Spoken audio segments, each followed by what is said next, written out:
Yes. So this last week, I shall be discussing the quantization of gauge theories, which, as you know, gauge theory are the main building block of all modern high-energy physics. It's the basic of the universe as we know it. So this will be quantization of, oops, I'm sorry, gauge theories. And you already have seen looked at the quantization of the simplest of the gauge theories, which is Maxwell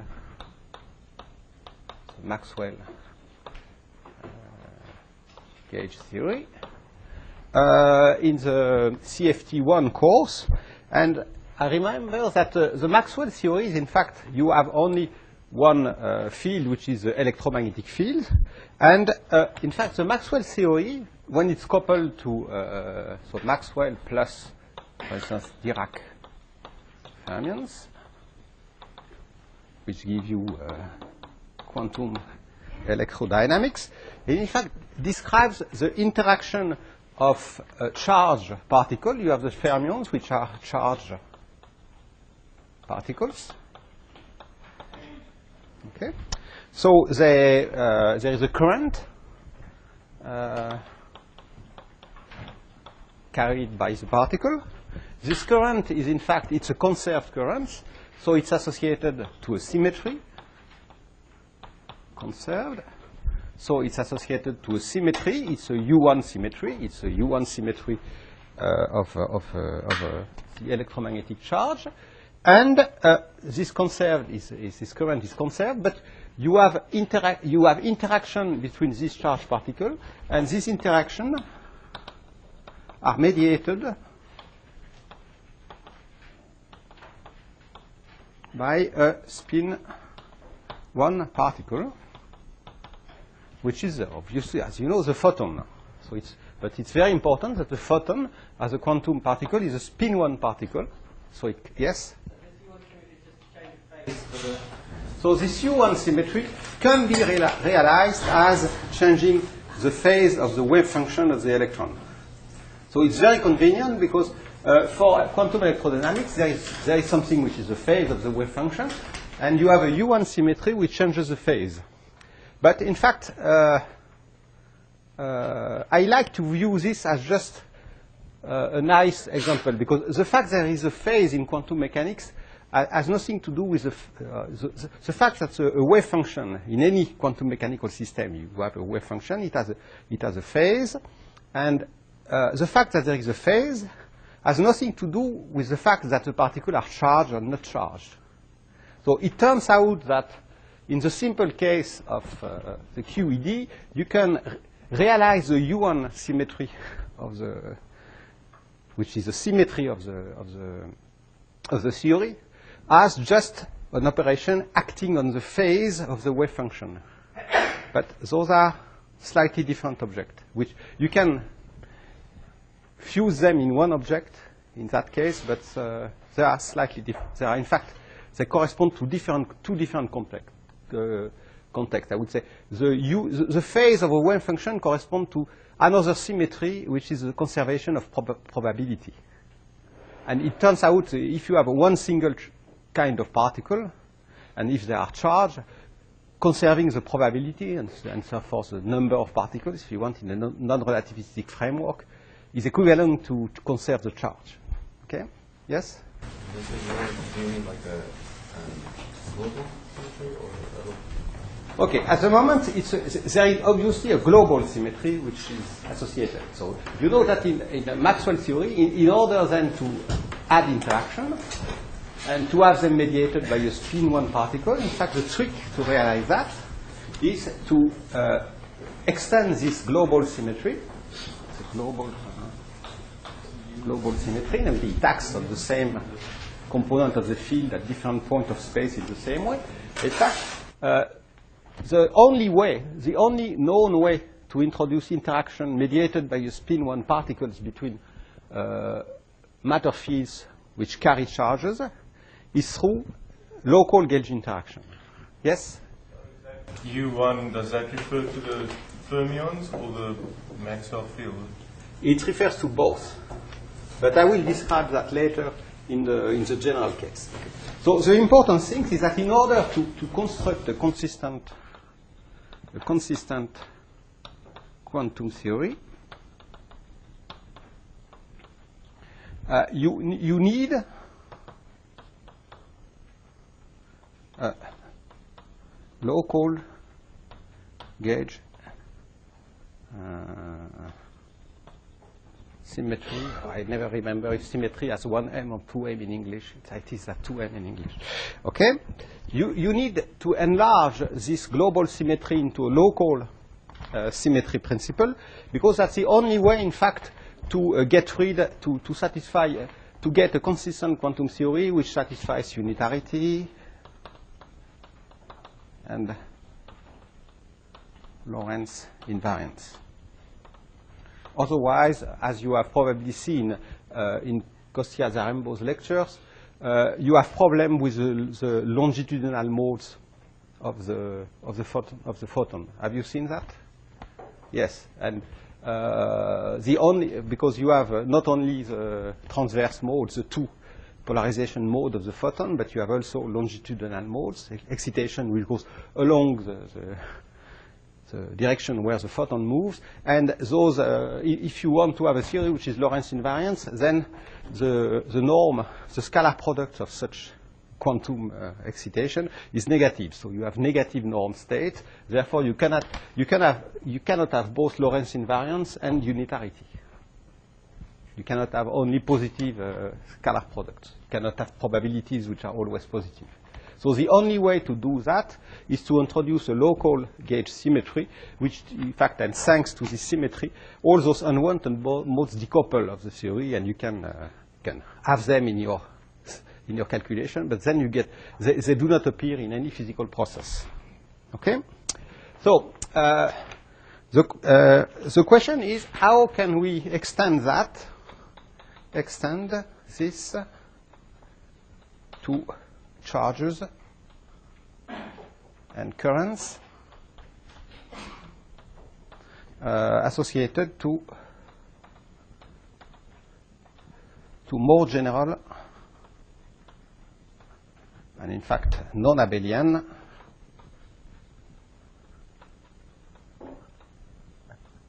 symmetries. And that's both conceptually very important, and of course it's very important in high-energy physics, because we know from experiments that particles, the quarks and the leptons, carry additional charges, which are not charges of the U1 type, they are just simple charges like that, and they interact between themselves. So we must construct a quantum theory which takes into account those non-abelian symmetry, which takes into account the fact that we have vector particles, so spin 1, or what are called the vector particles, and the standard model is built out of some consistent quantum theory we have constructed out of all those ingredients. So we need non-abelian symmetries and currents, and we need vector particles because they are there in our universe. Okay. So the method to do that is to define what are called non-abelian gauge theories. And non-abelians means simply that the gauge group which is associated to the symmetry is non-commutative, because, as you know, most of the interesting groups in physics are not just a group of rotation in one dimension, but are more complicated groups. Okay. So let me give, I will mostly discuss here two examples. I will discuss U1 gauge symmetries, and I will discuss the gauge theory associated to the simplest continuous non-abelian group, which is the SU2 group. And then, at some point, I will discuss the general case and what is the general formalism behind general groups. Okay. So I will consider, in fact, mostly the SU2 group, because that's interesting, but it's not that complicated. So if I consider a theory which has an SU2 group, you know, as you know, what is the SU2 group? The SU2 group is just a group of transformation acting on a two-dimensional space, you know, which are it's a group of unitary transformation. Unitary transformation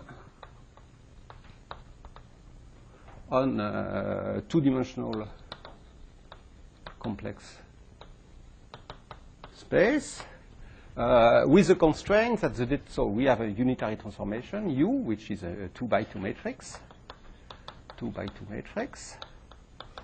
It satisfies U times U dagger equal 1, so it's the analog of a rotation. And in addition, the S means that, in fact, we assume that the determinant of this matrix is 1. Okay, because this makes the simplest group possible group. Okay, so now think about what does it mean to have a quantum theory which is invariant under the group SU2. So it means that instead, so let us consider a fermion. So we consider that we have fermions, Dirac fermions in the theory, and they carry a charge associated to SU2 group instead of a charge associated to the U1 group. So this means that, in fact, instead of having one Dirac field, we have two Dirac fields. We have two Dirac fields. And I will denote the Dirac field, in fact, psi, capital psi. And this big psi is, in fact, it means that it's a vector form of two vectors, psi I and psi 1 and psi 2. Okay, so, in fact, I should be careful here. So, I have two Dirac fields, and they are denoted by an index, so this is by an index I. So I have an index I, and I will explain what those index I refers to in the remaining. Yes?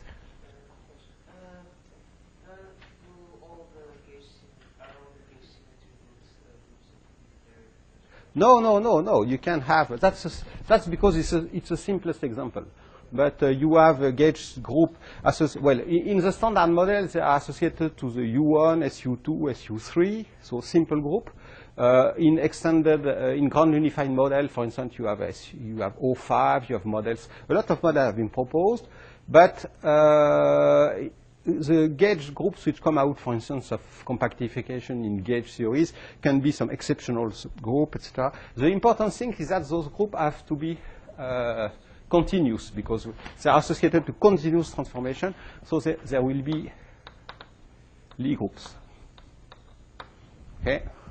Or in supersymmetry, you may have their supersymmetric extension, what are called supergroups of transformation. When you have supersymmetric transformation which mixes fermion and boson, but I won't discuss that. Okay.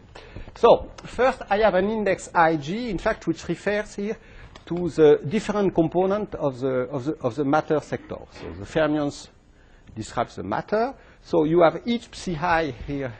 Those are Dirac fields, and so I have a big Dirac field made out of two Dirac fields, two independent Dirac fields. Okay. So the 1 and 2 indices are indices related to this group of transformation. Okay. And in fact, for instance, if I'm doing a unitary transformation on these fermionic fields, it means that a global symmetry transformation,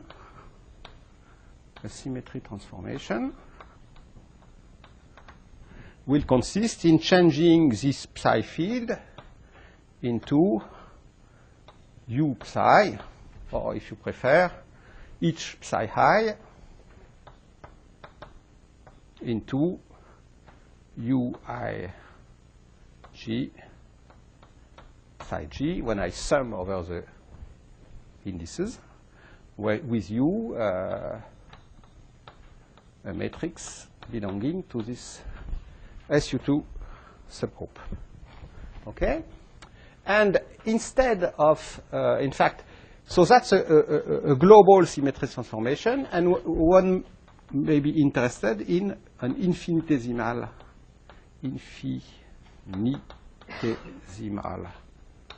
transformation, okay, where instead of having a big SU2 transformation, I consider a transformation which is very close to 0, and you know that in general, you can write a transformation like that as U can always be written as the exponential of I times some generator that I will write alpha A times a matrix sigma A over 2, where the indices A, B, etc. goes from 1 to 3. So in our case, this indices goes from 1 to 2. This indices goes from 1 to 3. The sigma A's are the Pauli matrices. Sigma A equal 1, 2, 3 are just the standard Pauli matrices. Okay? And therefore, for an infinitesimal transformation, I can write this as 1 plus I alpha A sigma A over 2 plus some other terms if alpha is small. Okay?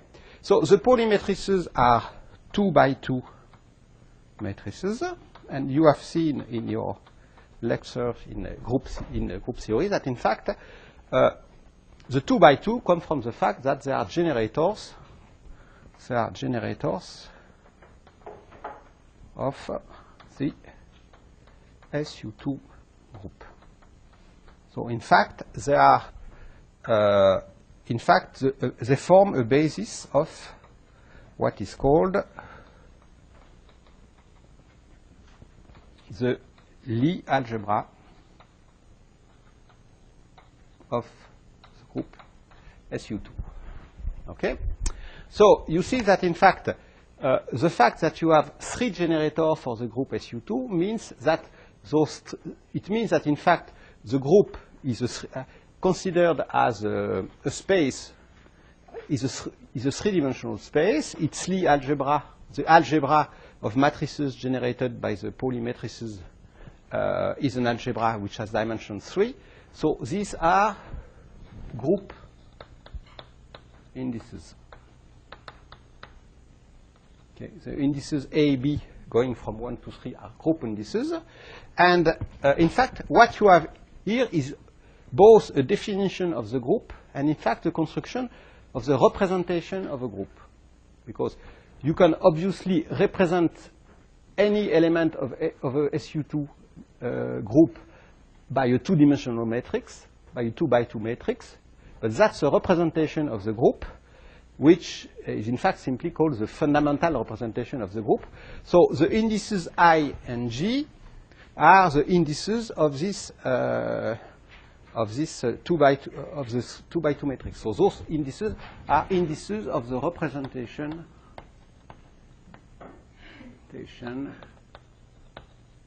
indices. Okay? So here I am considering the simplest representation because it's the fundamental representation.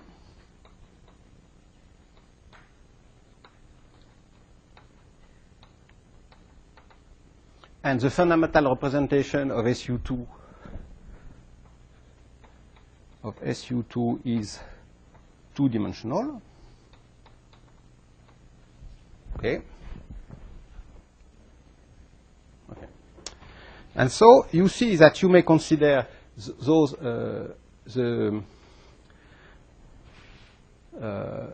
elements both as the sigma A over 2 are both the sigma A over 2, which I will denote TA, are both form a basis of the Lie algebra of SU2 that I will denote like that, Lie of SU2. So it's a basis of generator of the group, and also they form generators for the and also are generators that I will denote TAR of a representation R, that we denote R of SU2, which where here R is just the fundamental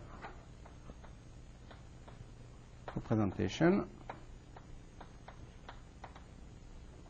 of the group SU2. Okay? So,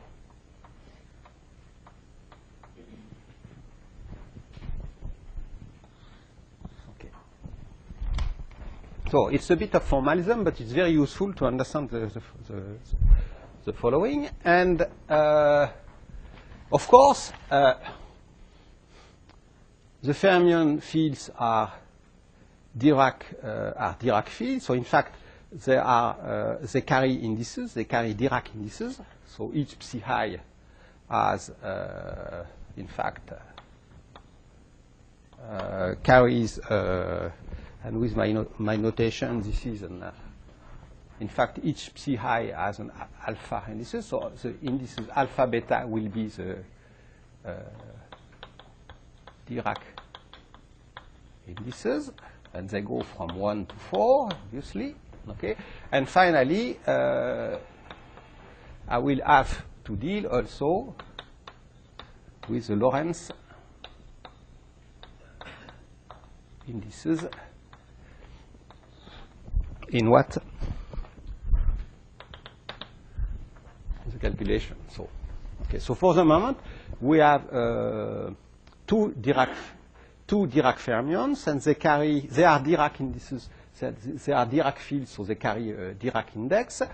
They belong to a representation of the U2 group, which turns out to be, in fact, the fundamental representation. So, in fact, they carry an indices which carries the component of the representation. Okay? And so you have a Dirac field which depends on the position in space, and of course, you will have its conjugate field, because we are dealing with Dirac fields. So in fact, these are the two components of the Dirac field. Okay. So now we want to gauge this symmetry. So we want to add to this theory. Yes? You're calling this a symmetry. I don't see why this is a symmetry. Oh, it's a symmetry. For the moment, it's simply a symmetry, because if I consider as an action for this Dirac field something which is just an action, well, let me write this action here. If I consider an action for this Dirac field, which is the integral d for x, and let me write this in a very standard psi, which means if I take into account all the indices, psi bar I alpha, I gamma mu alpha beta d mu minus m delta alpha beta, and then I had a delta ig psi g beta. Okay, so you see I've taken the action for Dirac fermions, and I've simply doubled it for the two components of this larger Dirac fields with the same mass. You see? Then this action is not only invariant under the symmetries of the Dirac fermion, but it's also invariant under this transformation, because remember that psi bar I alpha is the component of psi bar are the complex conjugate of the component of psi. Therefore, this action is invariant under under this SU2 global symmetry group, and that's simply because there is the same mass term for the psi1 component and the psi2 component. So it has a symmetry. And so there is a current associated to this symmetry, and this current, if I am not mistaken, is just something like there is a current G mu, which is a conserved current, but this conserved current now will have some component Ing. There will be a conserved current. In fact, there will be will be several currents because the symmetry group acts in different directions. So you don't simply have one transformation, but you can make rotation in the three different directions because the group SU2 has dimension 3, and therefore you have 3 different currents. Okay. Okay. So, pardon? I have a small question. Yes. You wrote the symmetry transformation as psi goes to u psi. Yes. And then the infinitesimal transformation is psi I. Or then an infinitesimal transformation will be simply that I transform psi into psi plus I alpha A, the Pauli matrix applied to the psi. So yes. when you wrote psi I goes to uij, psi j, yes. you just meant the exact same thing as above. Yes. Yes. So that's not. Yeah, it's not simply. The above is not the general and below. No, here I'm just writing in component what is this in terms of here there is a vector, and here it's a matrix. And here it's a component of the vector, and here it's a component of the matrix element. Yes? Sorry, the way you've written the current, should that be an A in the index A, or do you mean antisymmetric IJ, or? Yes. In fact, it should be an AB, but there should be, I'm sorry. There should be, but I will come to that later. There should be 3 conserved currents because there are truth strip generators, so they will be labeled by the indices of the group. Okay. Okay, so, but let us. Sorry. Yes? So you see that SU2 is 2-dimensional. Yes. But it's not. There's 3 Pauli matrices. You need all 3 to describe. Okay, if I say that, okay, I am wrong. No, I'm sorry. Yes, the group is 3-dimensional, considered as a real Lie group. Okay, because those alpha are real, and it can be realized as represented as a group of transformation in a 2-dimensional complex space. But as a Lie group, the group SU2 is 3-dimensional. You are right. Sorry. Yes. Okay, so now we want to introduce a gauge field and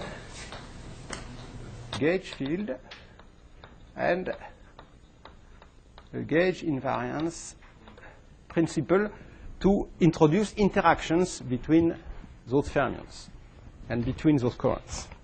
Okay, so in order to do that, in fact, the gauge field, so we have to introduce a gauge field which will be, as usual, a field which is called A mu. It will be like the vector potential in electromagnetism. But the gauge transformation that I will write a bit later should correspond to gauge transformation associated to this kind of gauge transformation when now the gauge transformation is made local in space and time. And therefore, what we have to do is, so this gauge field has to belong to the Lie algebra of SU2. So in fact, there should be, 3 components. So, in fact, we need to introduce 3 components of A mu. So we have here 3 gauge potentials. Okay. So instead of having 1 gauge potential as in SU in the Maxwell free, we have here 3 gauge potentials. Okay, and which will transform according to the law of the group. So in fact, we can recast them in a big gauge potential, which is in fact the sum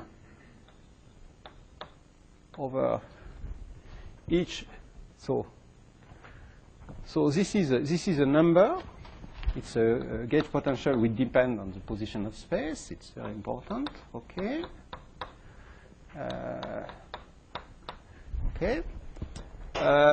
So in fact, these are numbers, and I can make a linear combination of those fields multiplied by the generator of the Lie algebra. So in fact, it's a gauge. This is a gauge potential which lives in the Lie algebra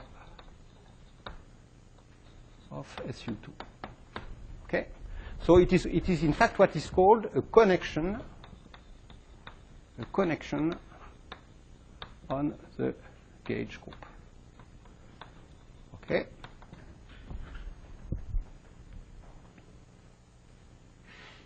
Okay, and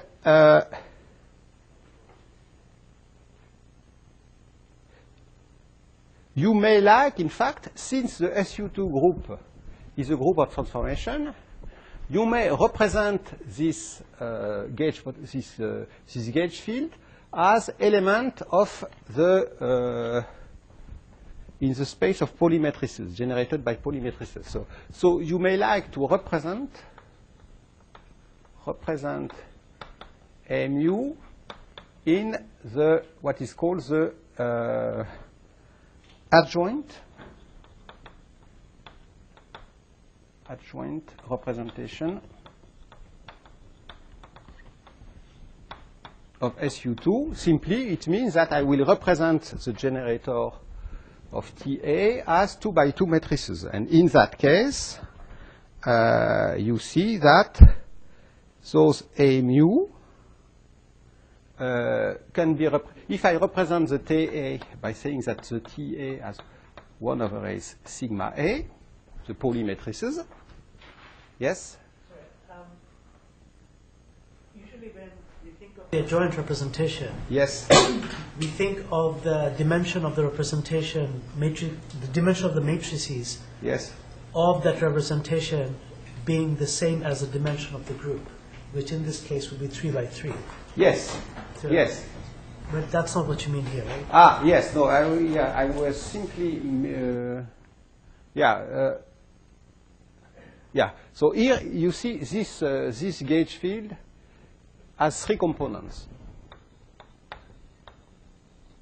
3 components, okay. But if you think of representing the TAs are 2 by 2 matrix, but that's often done in the calculation, so that's what I wanted to do, which are the Pauli matrices.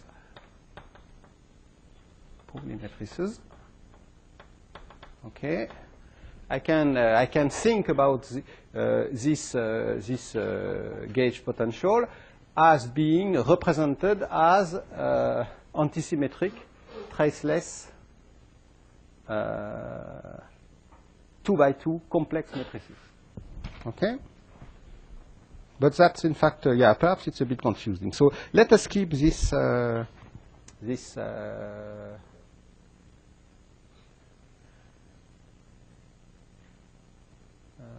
this like that, okay? And now what I want to do is that I want to gauge the transformation. So instead of considering, in order to introduce interaction, instead of considering global gauge transformation, I want to be able to be infinitesimal local infinitesimal gauge transformation. So I want to make transformation of symmetries both on my Dirac field and on my gauge field, which correspond to transformation of the form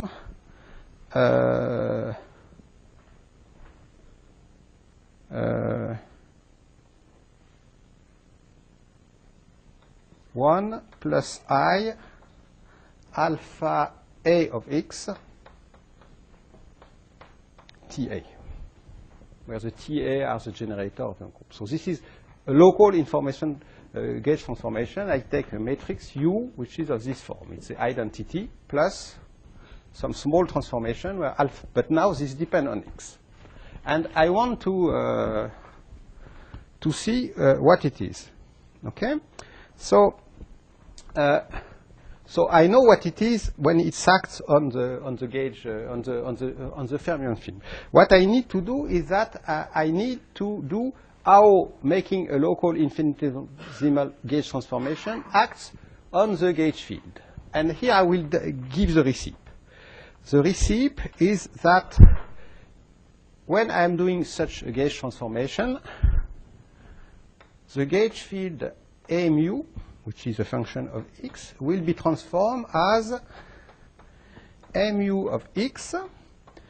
And you know that in gauge theory, in the U1 Maxwell theory, the gauge transformation corresponds to changing by the derivative with respect to the direction mu of the gauge parameter. Okay? And that's exactly the same here in gauge theory, except that the derivative is here d mu has to be defined in a slightly more general way. And here the derivative d mu has to be is equal to what is called the covariant derivative. And we shall see why we have to do that. Okay? Okay, so what is the covariant derivative of alpha, d mu of alpha? So remember, in fact, alpha that I wrote here, so I am writing alpha will be simply, alpha the x will be simply this sum over alpha a the x, ta the x. So it's a function, it's it's a function on the Lie algebra of the group. Okay? So this gauge parameter, this infinitesimal gauge parameter, is a function from x onto the space generated by all the three generators of the Lie algebra of SU2. So it's a function on the Lie algebra. Okay? And so of course I have to define what is d mu of alpha of x. And d mu of alpha of x will be simply be taken as being the ordinary derivative, d mu of alpha of x. So this is the ordinary derivative in space-time. But then I had a term which is simply, and if you think in terms of Pauli matrices, this will be simply the commutator of A mu and alpha. So this will be, in general, what is called the Lie bracket, or the usual commutator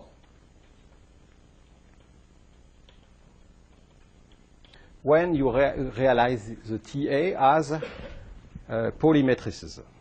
Okay? And what is because remember, alpha is an element of the Lie algebra. So it's element of belongs to the Lie algebra, P of SU2, and each component A mu belongs also to the Lie algebra. So each A mu belongs to the Lie algebra of SU2. And in the Lie algebra, you have the generalization of a commutator, which is called the Lie bracket. And for SU2, this Lie bracket is very simple. In general, that's something very important. In general, for a group, you have the Lie bracket of TA and TB. It's an antisymmetric form, so it's minus TB TA. It has to satisfy what are called the Jacobi identity.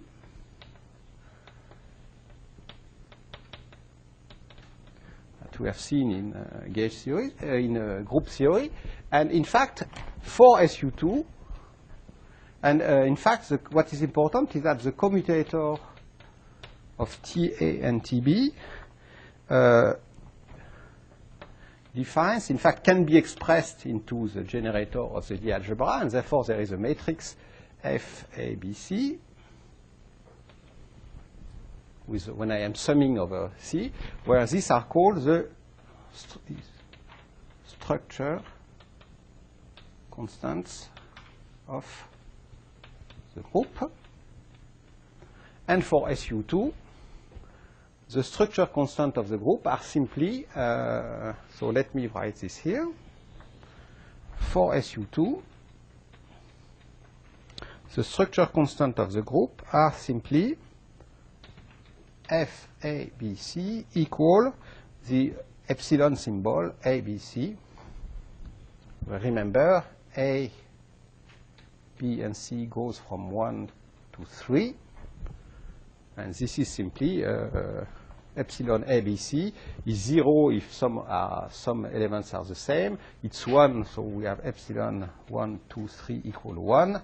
And otherwise, it's a signature of the epsilon ABC is in fact simply the signature of the permutation which sends you 1, 2, 3 onto A, B, and C.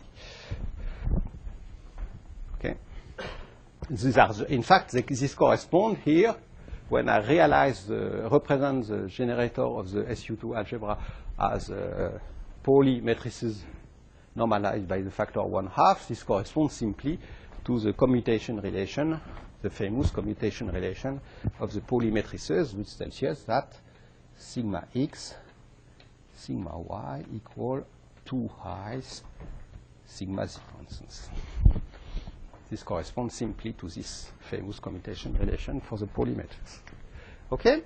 And therefore, you see that this is a very compact way to write what is the covariant derivative of a function on the Lie algebra in terms of the ordinary derivative and the Lie bracket of the gauge field.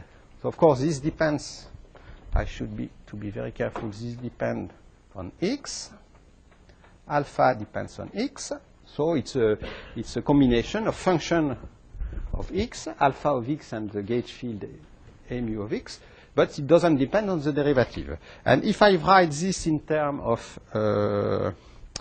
of components, you see easily that this corresponds to write, so think about it now in terms of component. This, in terms of component, this will correspond to write that the covariant derivative of the component alpha A of x, remember, one of the component of the gauge group, has to be equal to the ordinary derivative of alpha A of x. And then there is a minus, and so there will be a plus, a new term, which will be f there will be an A mu A of x, and alpha B of x, and a coefficient f A B C times f A B C. Sorry, your index structure, the first should be C, right? Oh, yes, I'm sorry. Yes, here there is an A, so it's in fact, I could write it like, well, with the antisymmetry, I think it's something like that. Because I'm looking at the component which is here, the component C, so I should write this as, if I am right, BCA. Okay?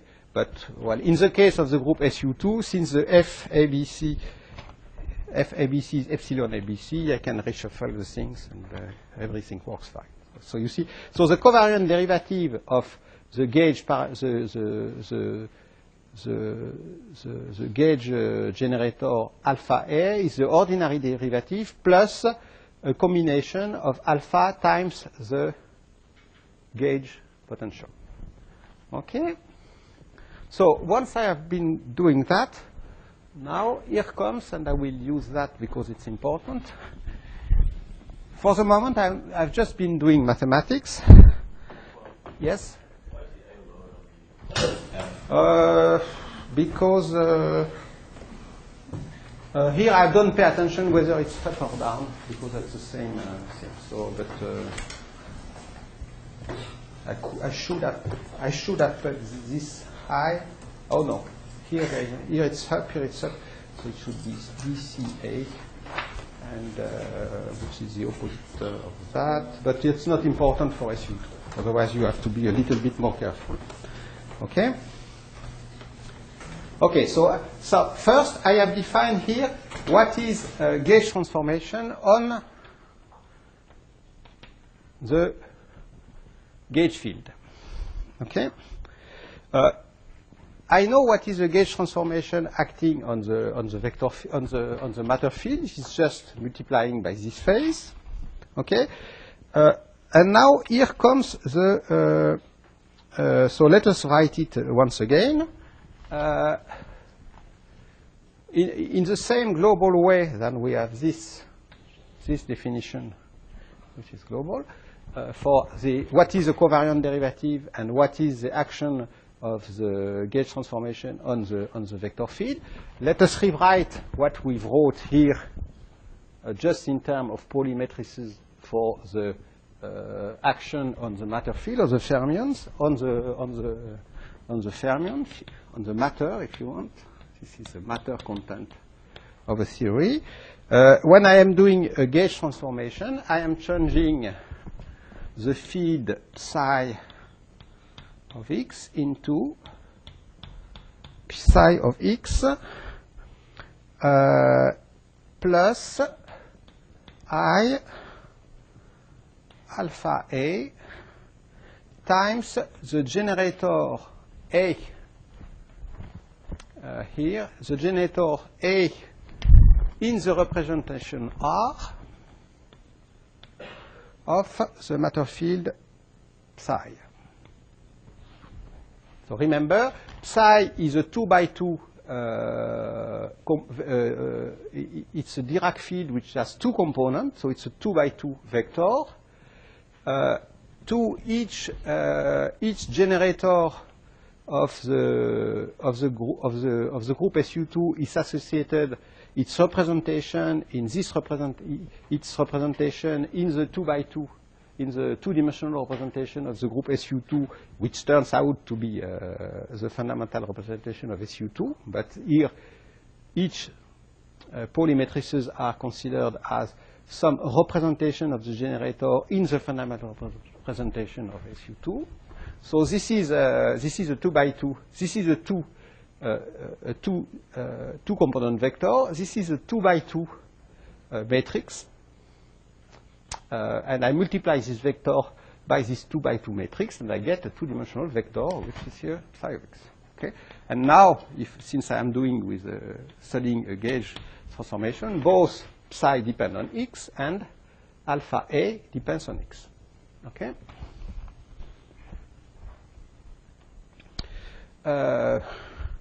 And you could do the same thing. So in fact, this formula is not very important whether the field is a fermion or if it's a boson, because in any case, in fact, you could each matter field lives in some representation of SU2. So this is a characteristic of the representation R of the group G here is SU2, in which the matter field lives. Okay? Okay? So now here comes the important thing about quantum, about gauge field, which is, can we generalize what is the electromagnetic tensor or the field strength tensor to non-abelian, for non-abelian gauge field. Pardon? I will do that, of course. But before doing that, I will proceed by steps as was done for the Maxwell field. Now, first, we have just have an electromagnetic potential, the non-abelian analog of an electromagnetic potential. You see? Okay. Now I want to define something which is invariant, which is the electromagnetic tensor, the quantum which contains the electric field and the magnetic field, and which is supposed to be gauge invariant. Yes? Can you repeat why we are considering two fermion fields? I'm considering two fermion fields because I want to have an SU2 non-abelian gauge symmetry acting on these fermion fields. So if I had only one Fermi field, I could only change its phase. So I could only have an. What do we have, like 3 or 5? I could have 3 or 5, but if you had 3, then you could realize the symmetry of the group SU3. You see? Or you can consider, for instance, a 3-dimensional 3 fermion field are belonging to some higher dimensional representation of the group SU2. Okay? So I'm considering 2 Dirac fields simply because it's the simplest case where I can deal with a non-abelian symmetry. I need at least 2 Dirac fields to consider a group of symmetry which is SU2. Okay? And I need 2 if I am considering the fundamental representation of SU2. If I were considering a higher dimensional representation of the group SU2, then I would need more than 2 Dirac fields. I could have 3 Dirac fields, 4 Dirac fields, etc., etc. But that's more, it can be done. Simply the generator of the group in this representation will not be the polymatrices, but there will be more complicated tensor product of polymatrices, but this can be done. Okay?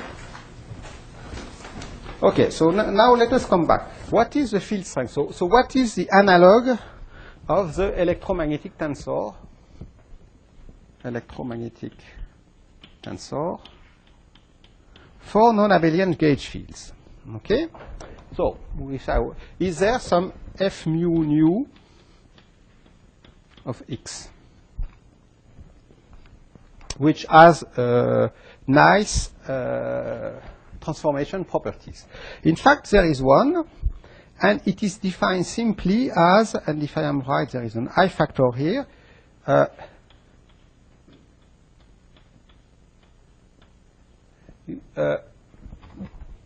So if you consider the covariant derivative, you see, defined in this way, so acting on the Lie algebra of the field, you may consider the commutator of two covariant derivatives. Okay, and if I consider the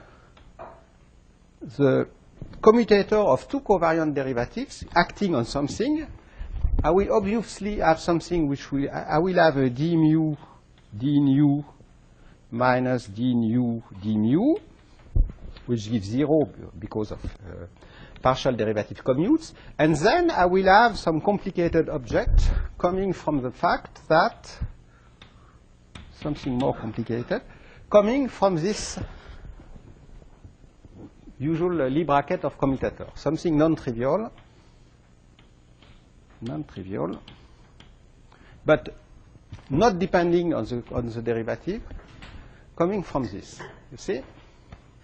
And if you compute this object, in fact, is just an element of the Lie algebra, exactly like here. So, if you make the calculation, of this non-trivial object, you found that this is its component f mu nu of x is just, so it can be represented in a basis of the Lie algebra, so it's something like that, TA, because it belongs to Lie algebra of SU2. Okay, so it's a tensor in with Lorentz indices. It's an antisymmetric tensor here, but it's a vector in the space of. It lives in the same space than the gauge field in terms of its components. So it has 3 gauge components. So it has 3 gauge components. A equal 1, 2, 3. And if you compute this object, f mu nu A of x, you find that this is equal to d mu, the partial derivative, times A nu A of x, minus d nu A mu A of x. So this is the term we are used to in the definition of what is the electromagnetic tensor in quantum, in the Maxwell theory. But then, of course, you have an additional terms which come from the fact that you have non-trivial commutator here. And if you do that, you discover that there is a term which is, of course, proportional to the commutator. So there will be an FABC, a term proportional to the structure constant of the group, a term which vanishes for your U1 theory. And then you have a product of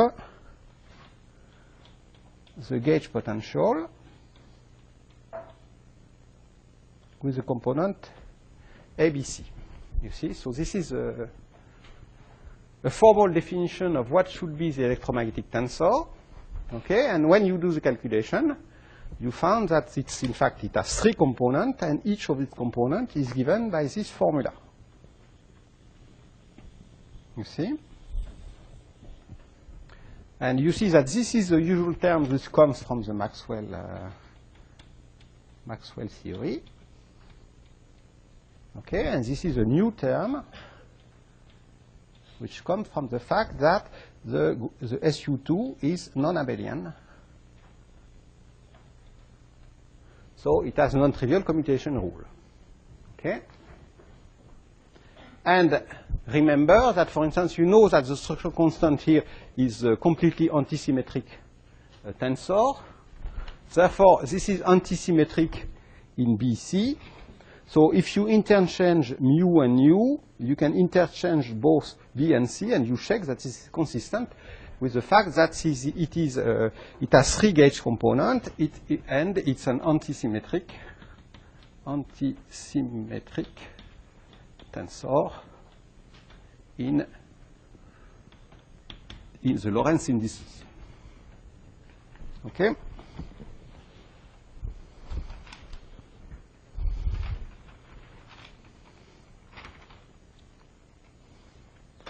Okay.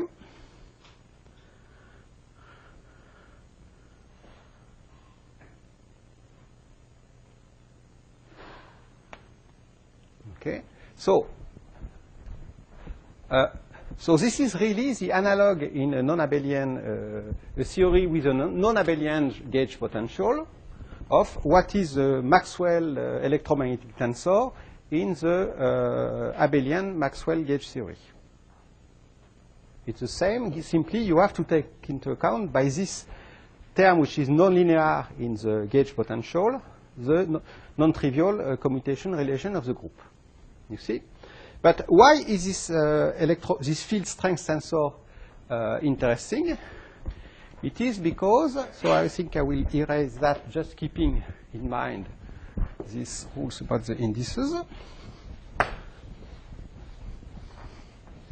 And the fact that for SU2, remember for SU2 we have that SU2 FABC equal epsilon ABC. Okay?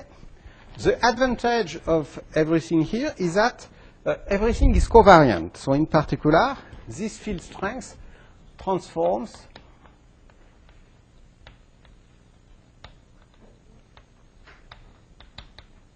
under a gauge transformation in a nice way. You know that in Maxwell's theory, the field strength is a gauge invariant. If you make a gauge transformation like that, you change the gauge potential, but you don't change the field strength. So you do not change the electromagnetic, the electric field, and you do not change the magnetic field. Okay. In a non-abelian gauge theory, it's a bit more complicated, because if you want to compute how, when I make a gauge transformation like that, you see, how does f mu of x changes? It turns out that f mu of x changes, but it changes in a way which is simple, because it's simply the Lie bracket of the gauge transformation with the gauge field, the field strength tensor itself. So, and here you see that you have the commutator of those two objects, or the Lie bracket, which comes into account. So here you have a new term which is present because the symmetry is non-abelian. Yes? Somehow it's easier to see it in terms of finite gauge transformation, because you know the definition of f in terms of covariant derivatives. And you know how covariant derivatives are designed to transform Yes? covariantly. Yes. So you can see for a finite transformation, it's quite easy to see how it transforms. Yes. So it means that, in fact, if I am doing a finite transformation, well, let us first give me the expression in terms of component. Remember, f mu, in fact, is a compact way to write the three components of the field strength tensor. So in terms of the field, the component A of the field strength, it behaves like f mu A of x times, and this commutator means that I have here a, I don't remember if I have an I or no I. It's f A B C alpha B of x f mu C of x. Okay. So this is written in a compact way. And this is written in terms of the component of, so the component of the field strength tensor and the component of the infinitesimal gauge field transformation. Pardon? There is? So from the commutator you get commutator of TATD, which you write as IFABC. So Yes. there's a nice word which gives you a minus sign. Yes, there's probably an I. I'm sorry. To check with what I... Yeah, you are right. There is an I. Yes. Going back a bit, could you write out the covariant derivative, like the gauge term and the covariant derivative Yes. for an abelian gauge theory? Like I'm just struggling to see where the commutator comes in there. Is that the definition, or so like if you had an abelian gauge theory, what extra term would you get in the covariant derivative there? Well, take this as a definition, because in fact everything here takes this as a definition. And from this definition, and this definition for the matter field, you can derive everything. You define f mu as this, and using this and applying it twice, because this is an element of the Lie algebra. So this is a definition of the covariant derivative acting on anything living inside the Lie algebra. So this is just the terms we need to make this gauge. Yes. This So, works. so once you have this definition, you apply it. You do the simplicity calculation and compute the commutator, and you end up with this definition just by computing. So like in a abelian gauge theory, you still have another term there, right? In abelian gauge theories, you have these terms, you have this commutator, but in an abelian gauge theory, so for you, the U1, So it goes to zero, but do you have an... for U1, in fact, for U1, you have just A equal 1. You see? So you have no... And you have that F you could only have F1, 1, 1, and it has to be an antisymmetric tensor with just one component, so this is obviously 0.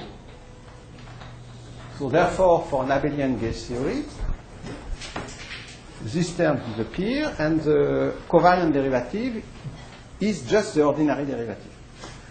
You see?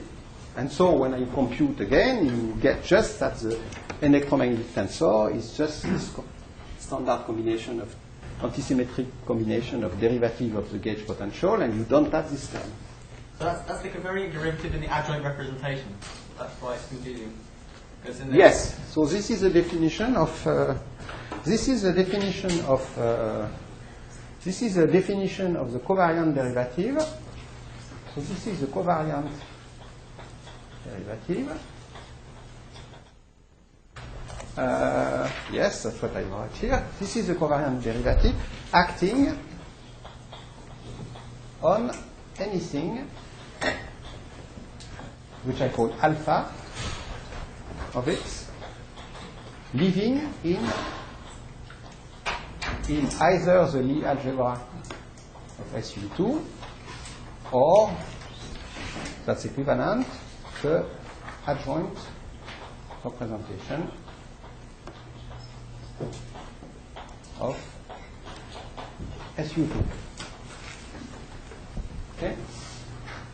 If I consider that they live in the Lie algebra, this is just the Lie bracket, which is defined by the F2 the constant.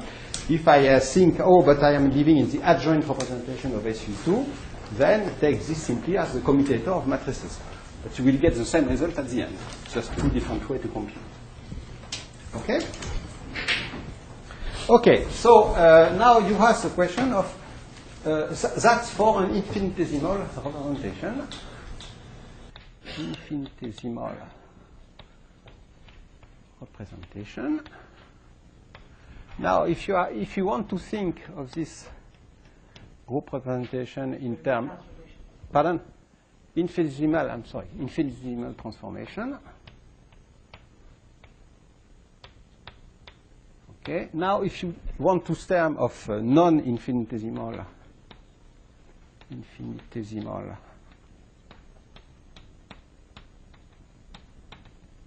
representation, namely transformation u of x belonging to SU2. So to each point of space-time, I associate an SU2 transformation.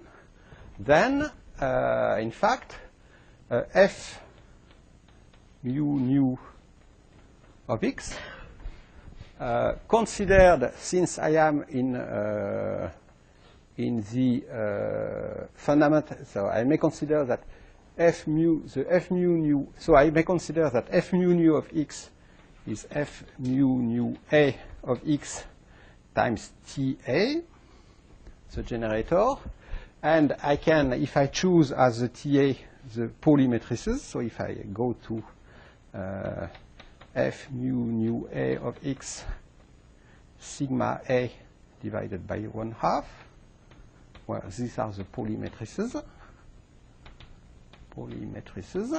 Okay, this will be each element f mu nu will be a 2 by 2 antisymmetric traceless complex matrix f mu nu, and then in fact, if I am doing a non-infinitesimal transformation, so I am applying a gauge transformation u of x, f mu nu of x, which is now a two-dimensional matrix, is transformed into, and then I don't remember exactly if it's one of the opposite, but I think it's simply something like u dagger of x times f mu nu of x times, oh no, there is a d mu, so it's oh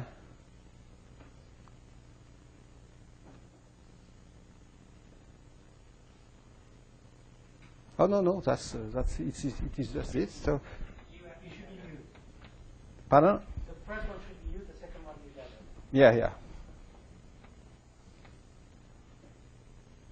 Okay, so you see that making a gauge transformation on the vector field on the electromagnetic tensor in a non-abelian gauge theory means I make a gauge transformation on the, so I make a symmetry dependent on the space-time on the right, and I make the opposite on the left.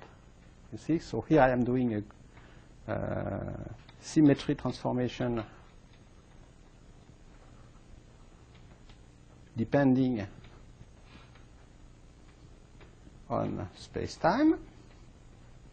Here I am doing the opposite transformation. Remember that U is an element of U of x belongs to SU2. Okay, so U times U dagger is equal to 0. And so you see that's for SU2, and you see that, for instance, if you were considering the same thing for the group U1, you know that if I am applying this for the same Greek for the electromagnetic tensor and not the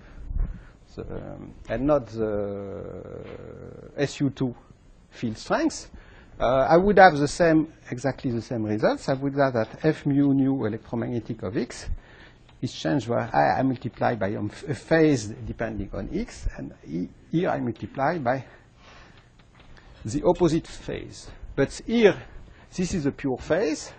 This is a number for each mu nu is a pure number, so this is of course equal to F mu nu electromagnetic of x. So you see that in electromagnetism, the electromagnetic tensor is gauge invariant, while for a non-abelian gauge theory, the analog of the electromagnetic tensor, which is the field strength tensor, is covariant under gauge transformation, because you make a transformation on the right and the opposite transformation on the left. But this is a matrix, this is a matrix, this is a matrix, so those objects do not commute. You see? But now with those two, I have everything that I need to build an action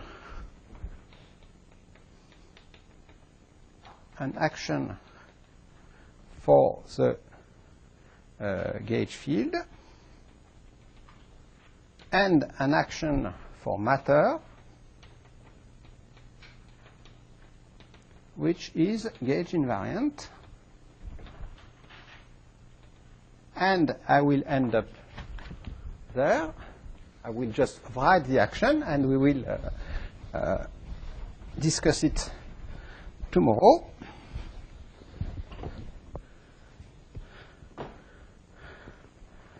I will take, so the generalization of the action. So let us first take, I will take as an action for the gauge field. Then I can take something which is very similar to what was done for electromagnetism. I can take as an action for the gauge field, A mu, simply the integral over 4-dimensional space-time of, and with normalization, I will take, there will be a trace. I will take the trace, I will introduce a normalization factor which is 4 for convenience. I will introduce a coupling constant here, and I will take F mu nu, F mu nu. And you see that if I am doing that, so remember, F mu nu now in this representation of SU2 is a 2x2, so each F mu nu each component F mu nu is a 2x2 component matrix. You see?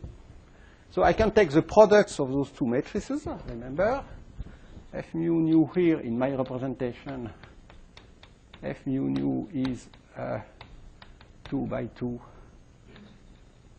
antisymmetric traceless matrix.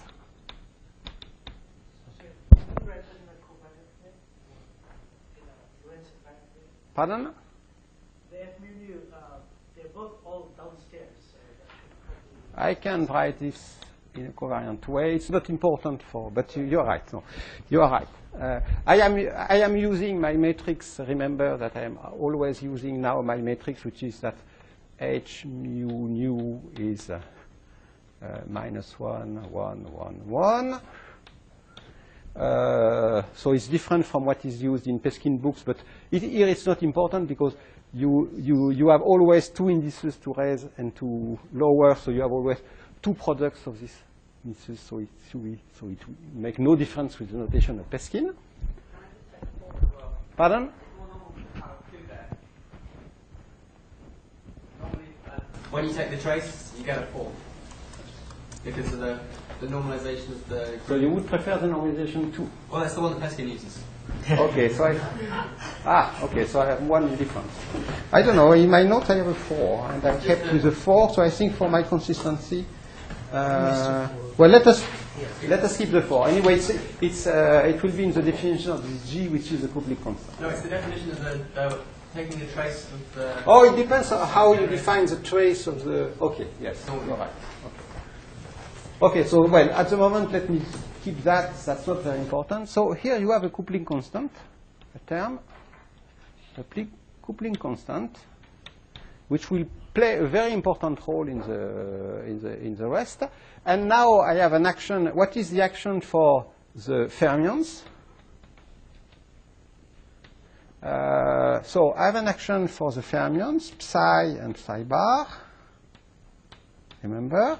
And remember what at the beginning of this lecture I just said, okay, let us check the usual psi bar of x, I d slash minus m psi of x. Remember now that f psi of x is a two-component vector, because it has two components, psi I equal 1 to 2. So this is, in fact, I have a two-component vector. And we have seen that if we don't introduce so this was for free fermions, and what we simply have to do is to replace the ordinary derivative by the covariant derivative here. So the covariant derivative acting on fermions. Remember that the covariant derivative is d slash, this is of course gamma mu d mu, where d mu is a covariant derivative, and remember that d mu is, with my notation, the ordinary derivative, and where is it written here? And we will have minus I a mu a times the generator in the representation of my vector field of the TA. So this depends on x acting on A. And remember that for, in my case, since the psi are also a two-component vector, so psi is psi I equal 1 to 2, and therefore the TAR are just also the Pauli matrices, which are 2 by 2 matrices. So if I want to think about what does these terms means in terms of component of all the fields, and if I want to write everything carefully, this will be, to be careful, this will be integral over d for x. So I will have psi bar A alpha. There is a Dirac index and I index represented. Here I will have an I gamma mu alpha beta. Then I will have delta Ig d mu minus I a mu a of x. My generator, which is 1/2 here of sigma a Ig. So these are the 2x2 component of the Pauli matrix.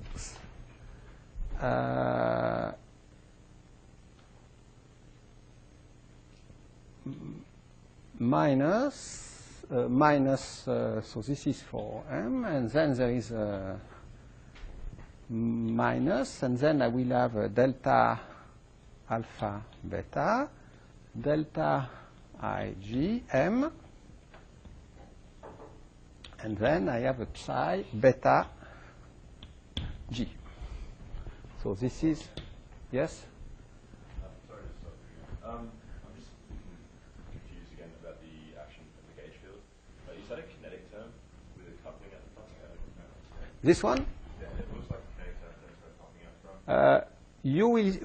We shall discuss the form of this important term, which is very important later. But you see that F mu nu contains both terms involving derivatives and terms with, involving the products of two gauge fields.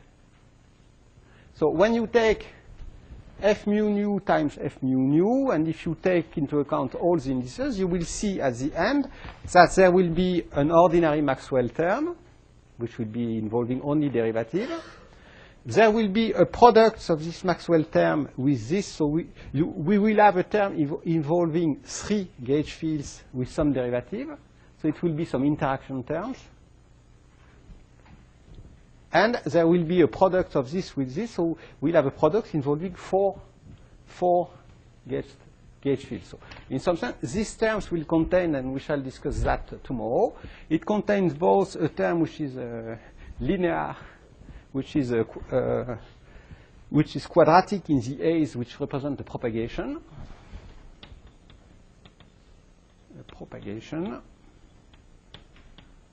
There will be a term like that,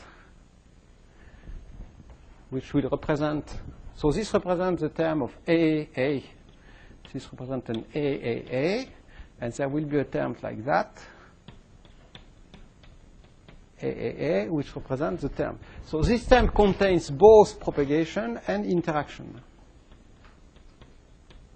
of the gauge degrees of freedom.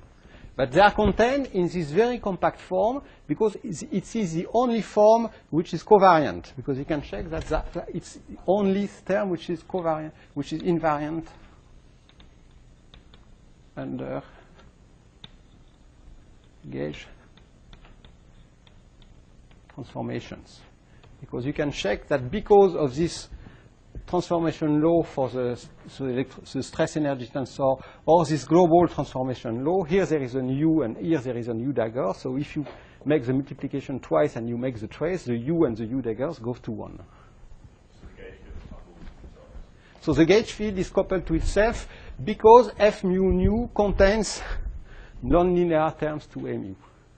So imposing gauge invariance and the gauge field implies that there will be interaction between the gauge field and itself, which is a novelty compared to electromagnetism, where the photons can only interact through the interaction with matter, with the electron and positron field. Yes? The trace will be tiny. It could still be gauge invariant, right?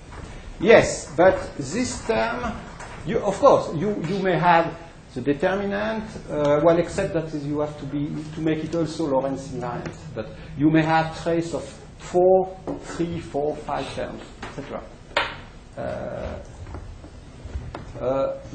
This terms is required when we shall discuss the renormalization of the theory. These terms, first it's the simplest one. but second, it's the only one which is allowed if you want to have a theory which is renormalizable in 4 dimensions, therefore consistent. Higher order terms will may appear in some higher dimensional theory or in effective field theory, but because of gauge invariant, because of renormalization, it's the only term which is allowed. Yes? Because we want the action to be a bilinear form of the fields maybe, and then No, in fact, there is no reason for an action to be only bilinear in this. But it turns out that it's the first non-trivial term we can construct. And second, it's the only term which is consistent with the quantum theory in 4 dimensions. So it's the right one. I will explain perhaps that a bit when I shall discuss the renormalization of quantum theory. For the moment, it's just the simplest one, and also, of course, it's the simple generalization of the Maxwell field, the term form for the U1 theory. Yes? Why do there need to be 3 gauge fields? Why? Why are there 3 secret gauge fields? You mean the 3 indices here? Or the 3 here? Yes, that one. But that one comes from the fact that when I take, well, I prefer to discuss that tomorrow in detail. But simply, when you take the product of f with itself, you obviously have, since you have a term which is linear in A and a term which is bilinear in A, and you take the product, you will have 3, a term which will be in both 3. No, I mean, why does A have 3 gauge indices? Or why the A's are 3 indices? It's simply because the SU2 group has 3 generators. You see? Is that required somehow mathematically? Pardon? Is that somehow mathematically required that you must have 3? It's the definition of the SU2 group. You know, the SU2 group is the analog it's the analog of rotation in complex space. And in a complex space, in fact, you can turn things in 3 directions. It's like if you take the SO3 group, and you know that in fact the SO3 group is deeply related to SU2 group. Because in fact they share half of the same representation. If you look for the simplest non-trivial group of transformation which is non-abelian in real space, in 2 dimensions rotation are trivial because it's just rotation, so it's an abelian group. In 3 dimensions it starts to be non-trivial because if I have something like that I can rotate it in a non-trivial way, but then I can rotate it in this direction. I can rotate it in this direction, and I can rotate it in this direction. So there are 3 ways. So there are 3 generators to the group of rotation in 3-dimensional space. Okay, I understand. And that's the same here. Simply in 2-dimensional complex space, you discover that there are also 3 different ways to rotate things. So there are 3 generators. Why do you need a gauge field for every generator? Because simply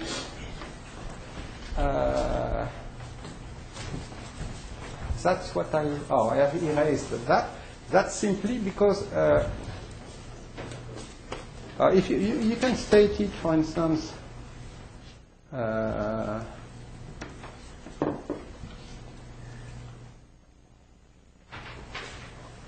you can use it, for instance, if you want to define the coupling of a gauge of a vector field to a matter, you need to add a gauge field here to the covariant derivative, and the gauge field is coupled to the generator of the symmetry group. You see, when you are doing, you make a symmetry transformation on your matter fields. So a symmetry transformation of the matter field is some linear transformation in the space of fields, of matter fields, which is corresponds to some matrix. It's given by, it's a linear transformation, so it's given by a matrix. And there must be one matrix for each different independent transformation associated to the symmetry group. So for instance, here there must be one matrix For our Dirac field, it will be a Pauli matrix associated to each kind of transformation. So you need here you have three transformations possible. So you have three generators, and to each generator must be coupled one of the field of the theory, one of the gauge fields. So you need three gauge fields. Okay. So is it more like, instead of in electromagnetism, we usually start with the gauge field, here we start with the transformations, and it requires that there must be three gauge fields. I'm sorry, I missed the beginning of your lecture. In electromagnetism, you usually start with the gauge field. Yes. And from that, you see what the gauge transformation must be. Yes. But in this case, we're starting with the transformation and seeing that it requires three gauge fields. Yeah, but that's two ways to see the same things. You know. Gauge theory is simply some well-defined, consistent object, and you can view it either as imposing the transformation on the matter field and then gauging them, or taking the gauge field, introducing the gauge symmetry, introducing the gauge field, and then coupling it to the matter. That's two different ways to construct the same object. Okay. But anyway, you need one gauge field per different kind of transformation which generates your group of transformation. So for electromagnetism, it's U1, so we have only one gauge field. It's a standard gauge field. Here we have three kinds of transformations, so we need three gauge fields in order to treat this symmetry in a consistent way in the quantum theory. And if we have the group of SU3, for instance, I think SU3 instead of SU2, the group of transformation in three-dimensional complex plane, I think it has 8 generators, am I right? Yes. So you need, in fact, 8 gauge fields for SU3, etc. Yes? Is there any way that we can see it from this experiment instead for that the scattering field is behind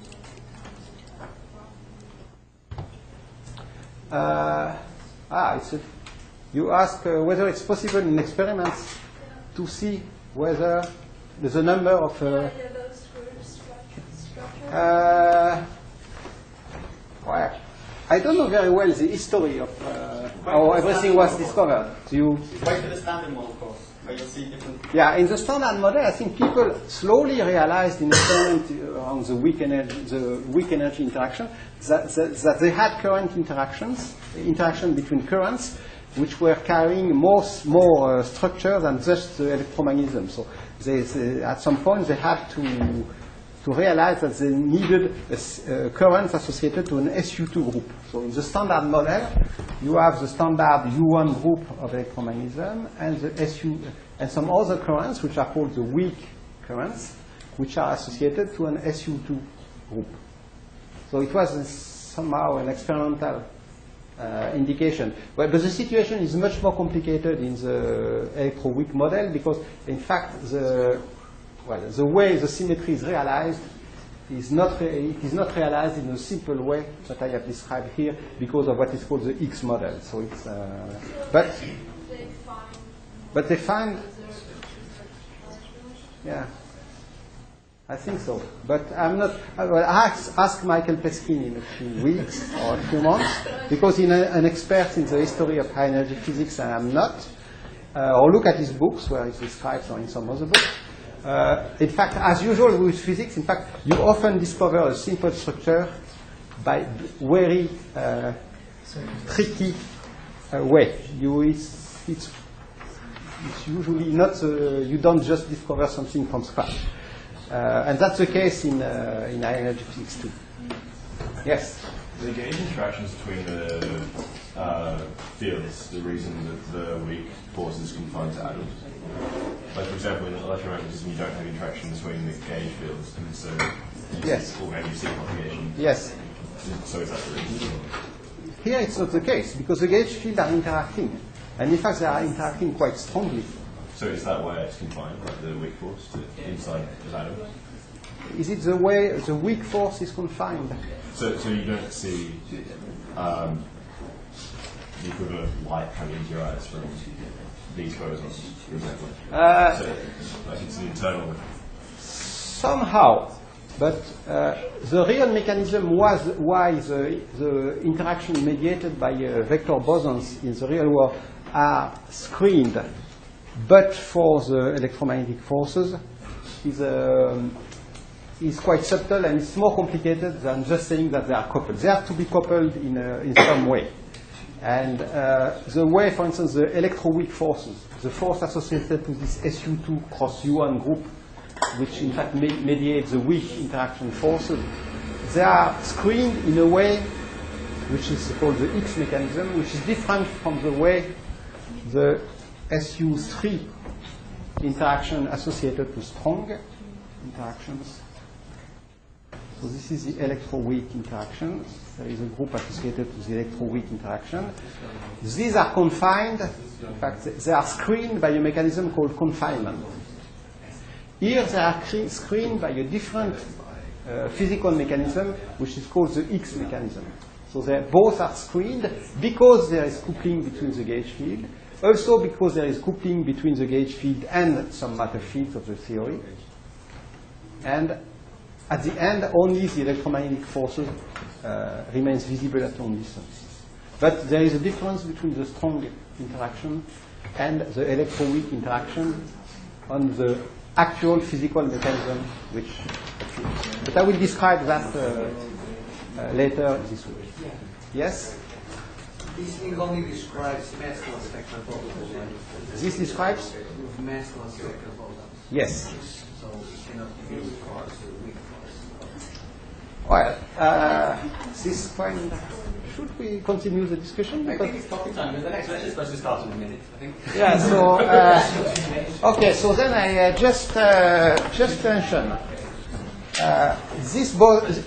this gauge boson seems massless because of these terms. In fact, they turn out they can be made massive by a mechanism called the X mechanism. So massless vectors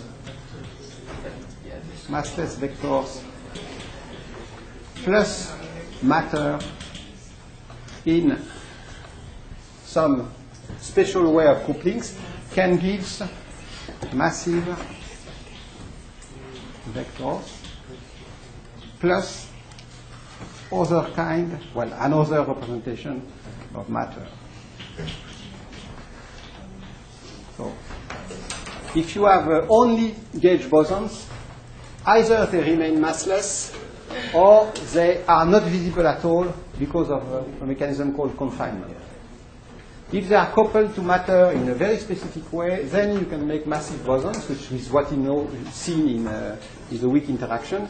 But that's a more complicated So story. when you write just what's called Broca equation, Yes. equation with four mass photons, that's just Yes. effective. Yes. Yes. The response from the X mechanism. I don't know very well. Well, It's slightly different from photons. it's different. It's different. The Fock equation. Because the photons thing actually gave very. Yeah. Yeah, it's because it starts to be very technical question. So I prefer we can discuss that. I'm not very familiar with the Fokker. You are? No. But I remember I was able I would have been last year able to answer the question. This year I have to work again a little bit. But I will discuss, I hope, in the end of this week, the X mechanism, because it's a very important mechanism. You have to understand what it was. Okay. So thank you for your attention, and let's go to the next lecture.